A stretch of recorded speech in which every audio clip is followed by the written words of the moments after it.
Now what we're going to do is we're going to illustrate what's known as lagging, and that is when the puppy is not pulling forward, but the puppy's actually pulling backwards.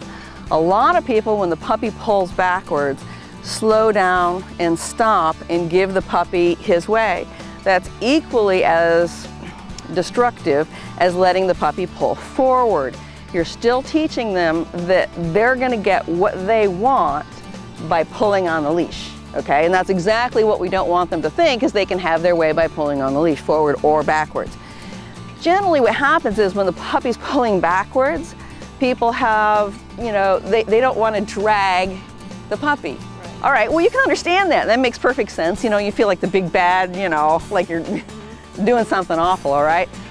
It's okay to stop, but you need to stop when it's your idea, not when it's his idea.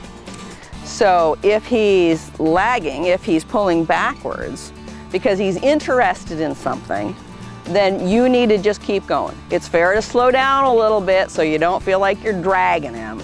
Having said that, you do need to keep going at least 5 or 6 feet. Then you can stop when you want, but don't let him go towards the distraction, whatever it is he's trying to get to. Don't let him go back to that, all right? He wasn't allowed to do it when you were moving. He's not allowed to do it when you come to a stop. You're still teaching him the same thing. If you come to a stop and allow him to go backwards to it, you're still saying you can get what you want. You can go there by pulling on the leash. But it is fair to slow down a little bit if you feel like you're dragging the dog and you're uncomfortable. But do realize he's making the decision to pull on the leash. All right, he has his choice. He can stay up with you, or he can do something else. If he learns that he benefits by doing something else, you've just encouraged the behavior.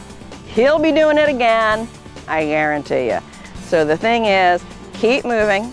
If you're uncomfortable with maintaining the speed you've been maintaining, slow down a little bit, but keep going. You can call him, you can call his name, you can whistle, you know, that loud, high-pitched noise. You can get out a little treat and lure him forward, but this is really for your own psychological effect. The important part, as far as the dog is concerned, is that he doesn't win by pulling on the leash.